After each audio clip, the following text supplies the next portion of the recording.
Isang linggo ang lumipas. Nakatungtong siya sa lugar ng Isabela.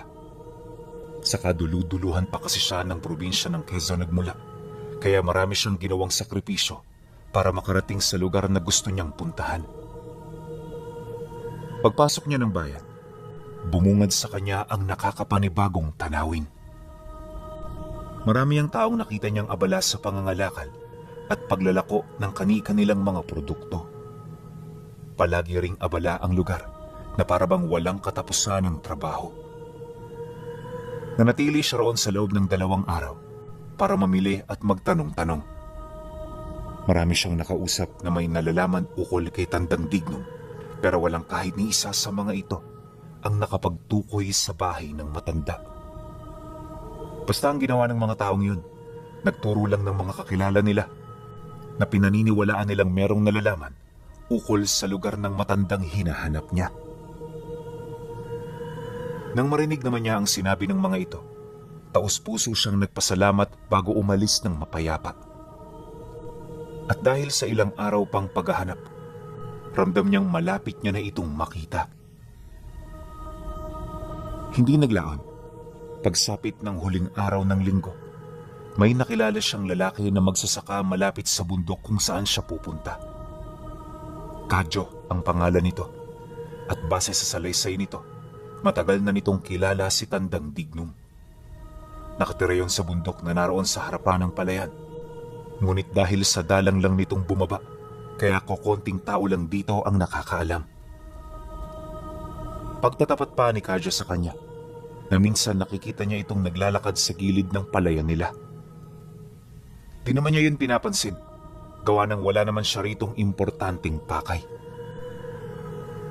Pagkarinig niya sa sinabi nito, hindi na siya nagdalawang isip na dukutin ang natitira niyang pera para isuhol dito upang masamahan lamang siya. Hindi kita gustong suhulan, Kadyo. Itong perang to sabihin na lang natin pampalubag loob ko sa'yo. Alam mo kasi, napakalaking bagay sa akin na makita ko ang matanda dahil siya na lang ang huling pag-asa namin. Kung wala siya, mamamatay ang taong pinapahalagahan ko. Ayoko mangyari yun, kaya nakahanda akong gawin ng lahat, alang-alang sa kanya. Wika niya rito. Nang marinig naman yun ni Kadyo, kahit hindi nito gaanong maintindihan ang pamamaraan niya ng pagsasalita, pilit itong nakipag-ugnayan sa kanya. Basta ang naunawaan niya lang noon, makikipagtulungan ito sa kanya, meron o wala mang kapalit. Dahil sa sinabi nito, halos mapaiyak lang naman siya habang taus-pusong nagpapasalamat. Hindi niya kasi sukat akalain na magkapareha silang dalawa ng pananaw sa buhay. Kaya naman nang magkasundo na silang dalawa, hindi na siya nagdalawang isip na sumama rito. Kinahaponan, dali-dali naman nilang tinahak ang palayan.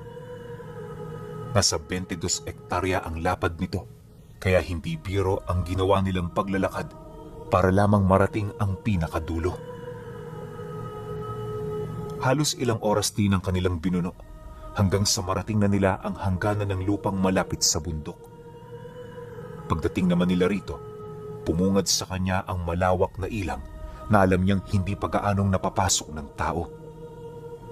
Bukod kasi sa wala roong mga bakas ng daan, sariwa pa ang mga puno. Nagkalat din sa paligid ang iba't ibang uri ng hayop habang patuloy na sumisimoy ang sariwang hangin. Ilang minuto pa ang lumipas. Kagaya ng inilahad nito sa kanya, may nakita nga silang matandang naglalakad. Nakasuot yun ng salakot. May nakasabit sa bayong sa likod nito. Tapos napakasimple lang ng suot nito. Wala rin itong sandalyas, kaya hindi niya maisip kung papaano natitiisa ng matanda na maglakad sa ganoong lugar ng nakayapak. Matapos naman nila itong makita, hindi na nagdalawang isip si Kadyo na lapitan ito. Pagsilay naman niya rito, dali-dali naman siyang sumunod hanggang sa tuluyan na nila itong naabutan. Lolo Dignum! Lolo Dignum! May naghahanap po sa inyo! Sigaw ni Kadyo sa matanda habang papalapit. Nang marinig naman ito ang sinabi ng kasama niya, agad itong napahinto sa paglalakad. Kampante rin itong humarap sa kanila habang tahimik na nagmamasid. Pagsilay naman niya sa mukha nito, agad naman siyang nakaramdam ng kapanatagan buhat sa maamo nitong pagmumuka. Ayon sa kanya, na sa itsura ng matanda, hindi mo masasabing may gagawin itong hindi maganda. Bukod kasi sa maamo nitong itsura, napakapayapa rin ng mga mata nito.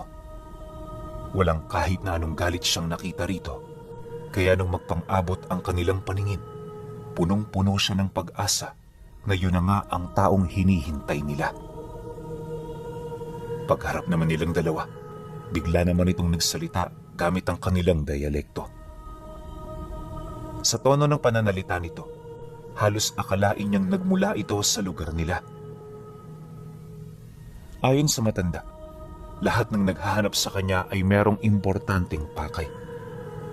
Yun nga lang, hindi lahat, katulad ng pakay ni Kublan.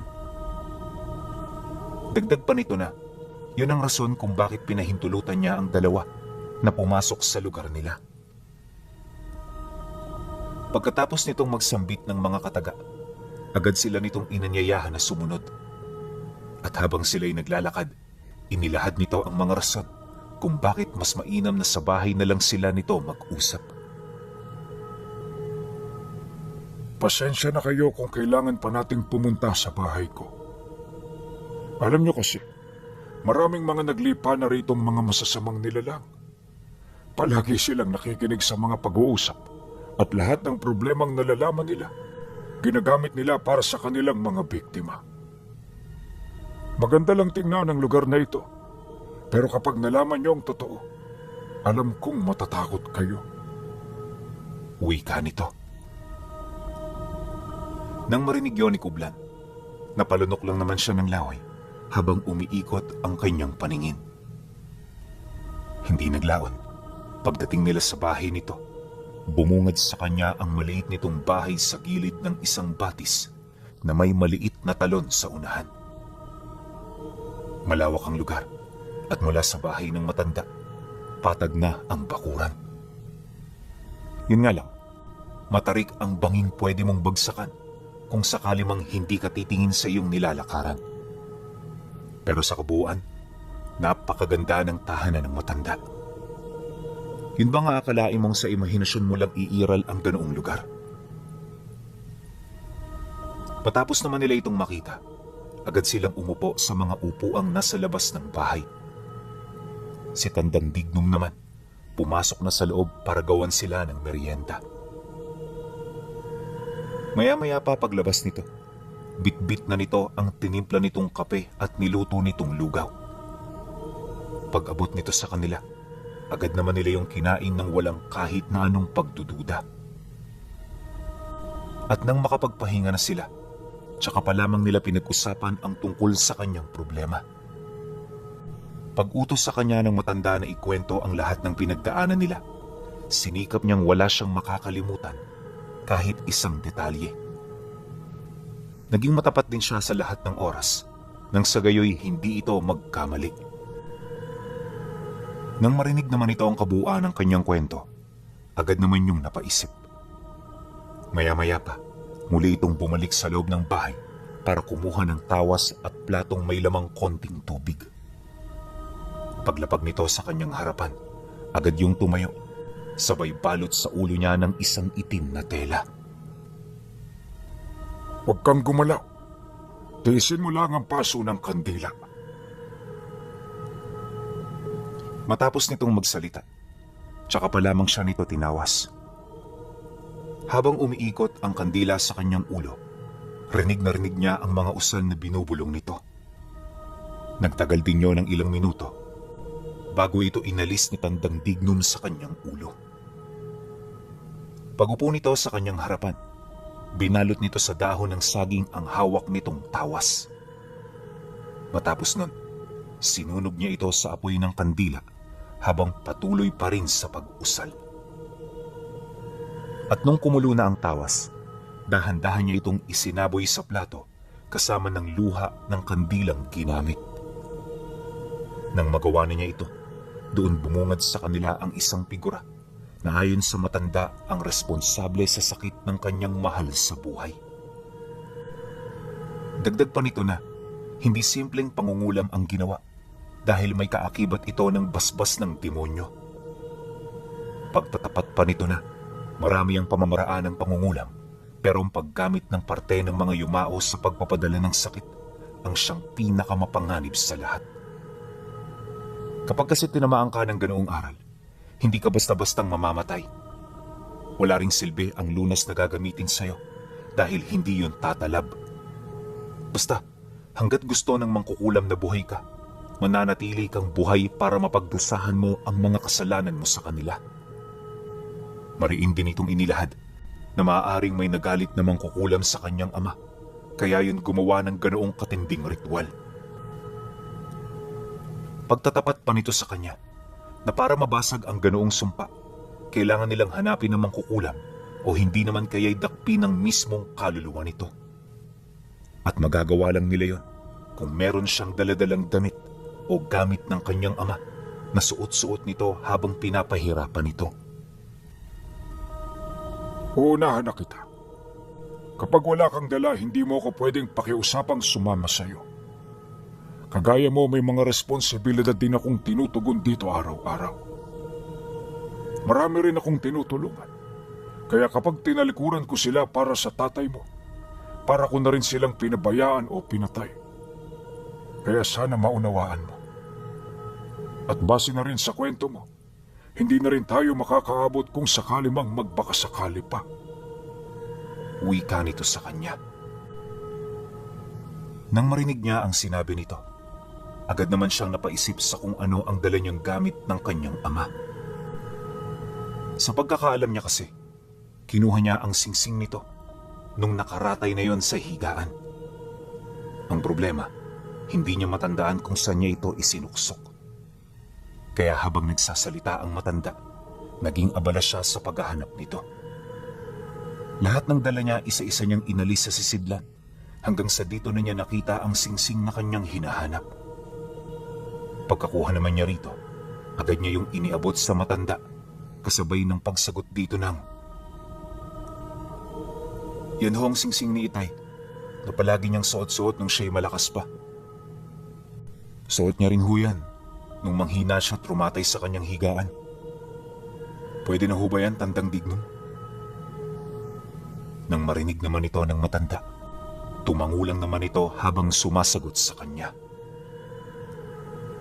Oh, pwede na ito. Huwag na muna kayong umuwi dahil gagawin natin ang ritual mamayang gabi. Ikondisyon mo ang sarili mo dahil ikaw ang magsisilbing sisidla ng kaluluwa ng mangkukulam. Matapos naman itong magsalita, hindi na niya nagawa pang sumagot. Alam niya kasi na seryoso na ang kanilang usapan, kaya wala nang puwang ang anumang uri ng biro. Hindi nagtagal. Nang wala na silang mapag-uusapan, pinapasok na sila nito sa loob ng bahay para makahanap ng kanilang mapagtutulugan. Pagdating naman nila sa loob, sumalubong sa kanila ang isang malawak na sala. Wala ditong silid ni palikuran. Mga luma na rin ang mga kagamitan na halos hindi mo na mapakinabangan. May mga nakita rin silang lumang litrato na parabang kaparte ng pamilya ni Tandang Dignon. Paglubog ng araw, kasalukuyan na silang naghahapunan. At habang nasa harapan ng hapagkainan, mariin sila nitong inabisuhan ukol sa mga pwede at hindi nila pwedeng gawin. Ayon sa matanda, kailangan bago sumapit ang 6:00, tulog na sila. Hindi rin dapat sila gumawa ng kahit na anong ingay dahil mabubulabog nito ang mga nilalang na nanginginain sa labas. At ang pinakaimportante sa lahat, wag na wag silang dudungaw sa siwang ng dingding kapag may narinig silang hindi kaaya-ayang tunog sa labas ng bahay. Nang marinig naman yon nila Kublan, agad naman silang sumang-ayon kahit wala silang ideya sa mga posibleng mangyari sa sandaling nilabag nila ito. Paglalim naman ng gabi, napakadilim na sa loob. Walang kahit ni isang gasera ang nakasindi, kaya halos pagpistahan sila ng napakaraming lamok. Hirap na hirap siyang matulog sa ganoong sitwasyon, kaya naman ang hindi niya ito makayanan, napilitan siyang umupo habang tahimik na pinagmamasda ng paligid. Noong una, wala naman siyang naririnig na kahit na ano, pero habang tumatagal may nararamdaman siyang parang mainit na bagay na nagmumula sa labas ng bahay. Kapansin-pansin din ng liwanag na bigla-bigla na lamang nawawala. Dala ng kuryosidad, dahan-dahan niyang kinapa ang dingding para maghanap ng butas na pwede niyang pagsilipan. Mabuti na lang meron ito malapit sa higaan niya, kaya agad siyang nakasilip. Pagsilay niya sa labas ng bahay, biglang nanlaki ang kanyang mga mata nang masipat niya ang parang mga usok na nilalang na kinakalaban ng matanda.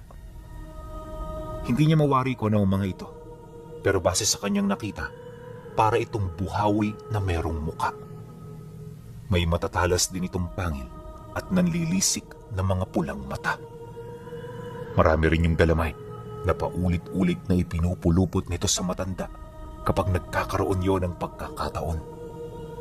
Ngunit dahil sa kakayahan ng tungkod ni Tandang Dignum na makapaglabas ng bolang apoy, kung kaya't hindi yun nakakausad. Nagtagal ng halos 2 oras ang pakikipaglaban dito ng matanda bago tuluyang umatras ang mga nilalang.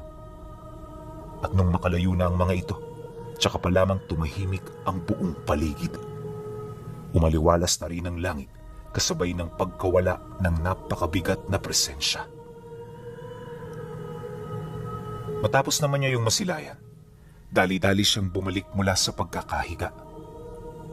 Pagtungtong ng 1:00 ng madaling araw, agad naman sila nitong ginising dahil magsisimula na ang gagawin nilang ritual ng pagtawag.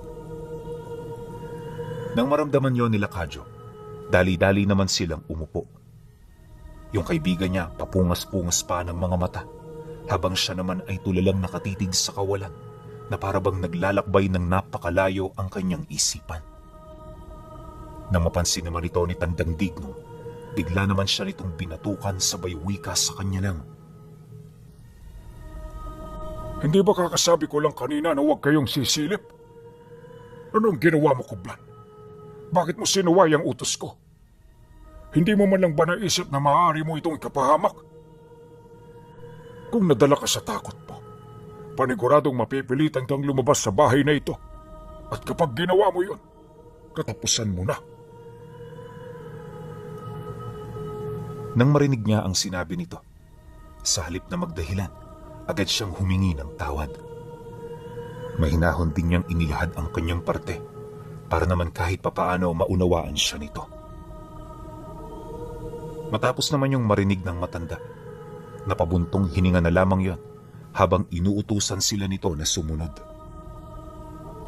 Paglabas nila ng bahay, agad itong nagbugsok ng mga sulo sa lupa na siya namang dali-dali nilang sinindihan.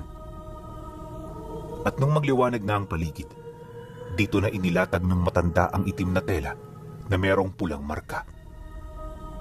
Bawat markang nakita nila rito, may iba't ibang mga simbolo at hugis.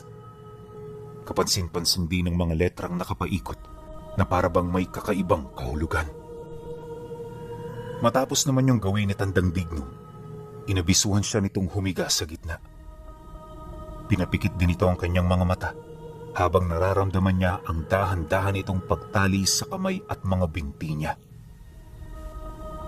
Hindi nagtagal, nang maihanda na ng matanda ang lahat ng kanilang kailangan, nagsimula na itong magdasal ng taimtim.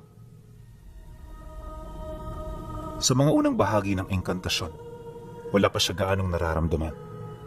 Pero nung tumagal na ito, ramdam na ramdam niya ang tila bang paghila ng kung anong puwersa sa kanyang kaluluwa. Maya-maya pa, biglang nawala ang boses ng matanda, kasabay ng pagramdam niya sa kanyang tabi ng isang kaluluwang duminig sa pagtawag. Napakadilim ng presensya nito, indikasyon na hindi yun pangkaraniwang tao. Matapos naman niya yung masilayan, sinubukan niya itong itaboy pero sa halip na magawa niya ito, bigla siya nitong nilamo ng buo. At habang nasa loob siya ng katawan ng nilalang na yon, dito na pala nagsisimula ang pagsapi nito sa kanya. Kalaunan, pagbalik ng kanyang ulirat, nadatnan niya ang kanyang sarili na nakahiga na sa loob ng bahay ng matanda. Tuyot na ang kanyang lalamunan at sa bawat paglagok niya ng laway, ramdam niya ang kumpol ng asin na parabang sapilitang ipinapakain sa kanya. Baldado rin noon ang kanyang katawan, kaya halos hindi siya nakakilos ng kalahating araw. Mabuti na lang pagtungtong ng hapon, nakakilos na siya. Nang mapagtanto naman yun ng kanyang kasama, inabisuhan siya nitong bumaba ng baryo. Medyo nag-aalala na ito, gawa ng hindi ito nakapagpaalam ng maayos sa kanyang mga magulang. Mauna ka na, Kadyo. Hindi pa pwedeng umuwi itong si Buklan. Katatapos pa lang ng unang hakbang na aming gagawin. Meron pang susunod at hindi na natin ito pwedeng ipagliban. Wala ka namang pakay, kaya malaya kang makauwi at bumalik kailan mo gusto. Yun nga lang, kapag sumapit na ang 4:00 ng hapon, huwag ka nang magpupumilit. Taga rito ka, kaya alam mo ang panganib na dulot ng mga aswang sa paligid. Wika ni Tandang Digno sa lalaking sumama sa kanya. Nang marinig naman ito ang sinabi ng matanda, tumangulang naman ito bago umalis ng bahay.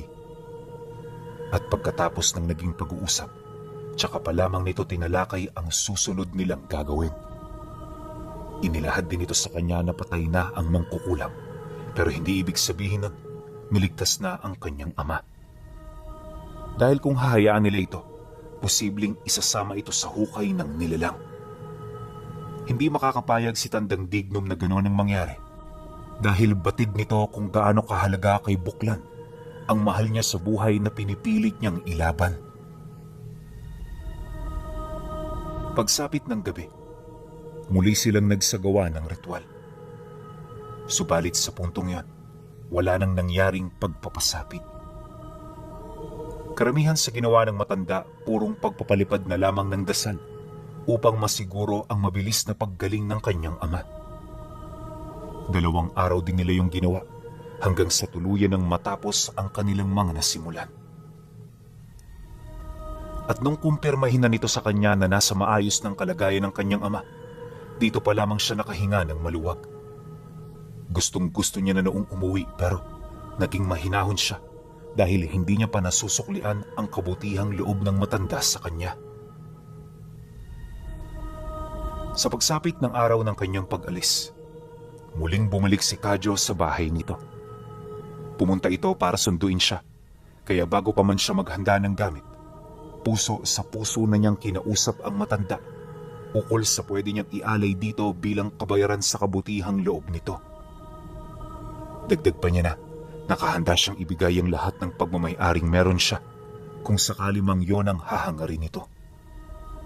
Ngunit nang marinig ito ng matanda, tumawa lang naman yon habang sumasagot sa kanya ng,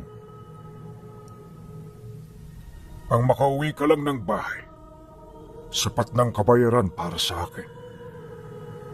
Kublan, mag-iingat ka sa iyong lakad dahil may mga nilalang na nagmamanman sa mga ikinikilos nyo rito. Galit na galit sila, kaya huwag kayong magpakakampante sa inyong pag-alis. dagdag pa nito na malimit itong nangyayari sa mga tinutulungan niya, gawa ng ang mga nilalang na yon ay nag-aasam din ng tulong mula kay Tandang Dignom. Ngunit dahil sa kanilang kasamaan, napaka-imposible na magawa sila nitong mapaunlakan.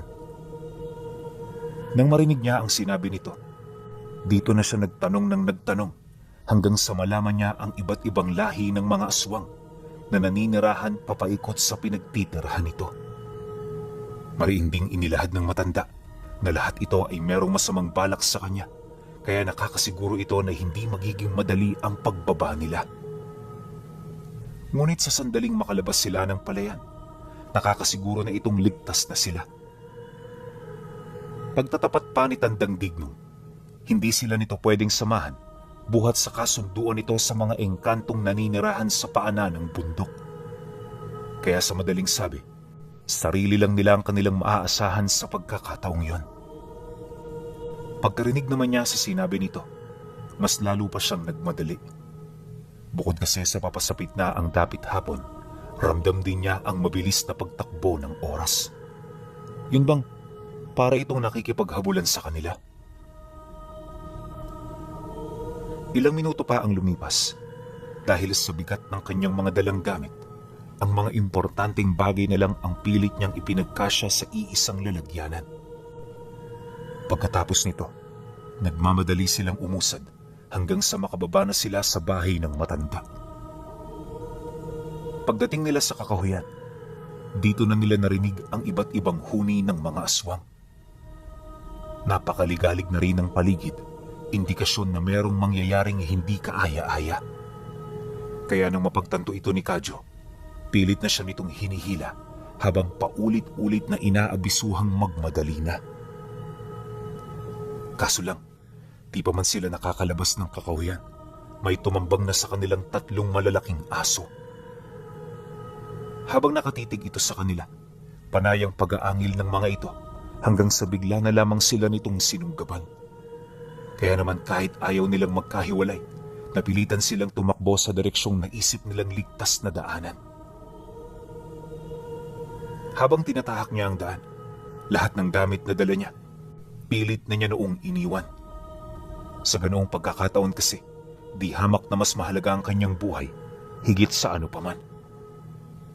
Akala niya magiging madali na lamang mula roon ang mga pagdadaanan niya, pero lingid sa kanyang kaalaman simula pa lamang ito. Dahil ilang metro mula sa pinagkahiwalayan nila ni Kadyo, napasok siya sa isang malakas na bagat. Ilang oras siyang nanatili sa loob nito, at kung hindi niya pa binaliktad ang kanyang damit, hindi siya makakalabas. Pagdating nila ng palayan, dito pa lamang sila nagkita.